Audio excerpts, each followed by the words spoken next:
आज हम इस रहस्य के पर्दे को थोड़ा सा उठाएंगे, लेकिन सावधान, जो सुनेंगे शायद रात की नींद ना आए।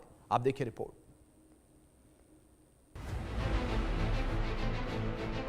ये धूमकेतु कोई आम धूमकेतु नहीं, ये हमारे सौर मंडल से बाहर एक ऐसा उल्का पिंड है जो अंतरिक्षयान हो सकता है, जो यूएफओ हो सकता है या फिर कुछ और भी। वैज्ञानिक कभी इसकी पूंछ को देखकर कुछ कहते हैं तो कभी इसके रंग पर अपना आंकलन करते हैं, लेकिन सच उतना ही दूर है जितना ये उल्का पिंड हमारी धरती से। सच ये भी हो सकता है कि इसमें एलियंस एक सौर मंडल से दूसरे सौर मंडल में जाते हों।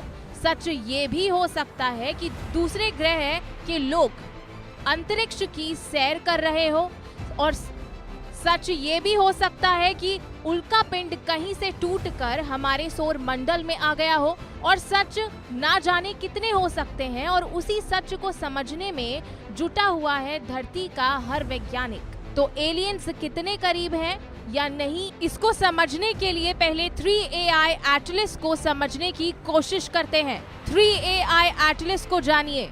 जुलाई 2025 में चिली की एटलस टेलीस्कोप ने इसे खोजा। इससे पहले ऐसे 2 उल्का पिंड हमारे सौर मंडल में आए थे। 2017 में ओमुआमुआ जो सिगार के आकार का था, और 2019 में बोरिसोव, जिसे ज्यादा जानकारी नहीं मिली। लेकिन 3I एटलस सबसे तेज है। वो सूर्य के पास से गुजरता हुआ हमेशा के लिए अंतरिक्ष में गुम हो जाएगा। कुछ लोग एटलस को बड़ा खतरा मान रहे थे, लेकिन नासा का कहना है कोई खतरा नहीं, दूरी सुरक्षित है। लेकिन कुछ बातें अजीब हैं।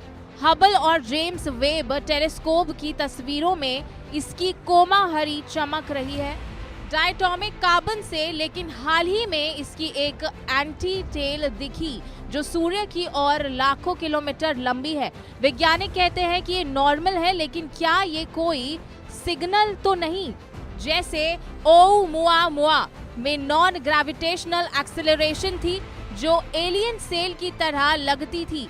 यहाँ भी कुछ वैज्ञानिकों ने सवाल उठाए। हार्वर्ड के एवी लोब ने कहा, क्या ये धूमकेतु का भेष है या कुछ और? कल ये सबसे करीब आएगा। वर्चुअल टेलीस्कोप प्रोजेक्ट और नासा की साइट्स पर लाइव देख सकते हैं सुबह से पहले सिंह और कन्या नक्षत्र के पास, लेकिन नंगी आंखों से नहीं दिखेगा। टेलीस्कोप चाहिए। अंतरतारकीय ऑब्जेक्ट्स एलियन प्रोब हो सकते हैं, दूसरे स्टार सिस्टम से भेजे गए। हमें ऑब्जर्व करने के लिए ओमुआमुआ को तो कई ने एलियन शिप कहा था। क्या ये अब तीसरा संयोग है?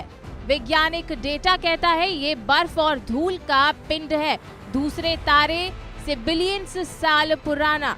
लेकिन क्यों इतनी तेजी, क्यों अजीब मूवमेंट? नासा ने कई स्पेसक्राफ्ट से ऑब्जर्व किया। मैविन, साइकी, लूसी सब डेटा इकट्ठा कर रहे हैं, लेकिन अगर इसमें कोई आर्टिफिशियल स्ट्रक्चर मिला तो, अगर कोई रेडियो सिग्नल कैच हुआ तो जरा सोचिए, क्या पता इतनी दूरी से ही कोई एलियन अंतरिक्ष में एक छोटे स्पेसशिप से हमारी धरती को और बढ़ना शुरू कर दे। दोस्तों, ब्रह्मांड विशाल है, हम अकेले हैं या नहीं? ये धूमकेतु शायद सिर्फ एक मेहमान है या एक चेतावनी। कल लाइव देखना।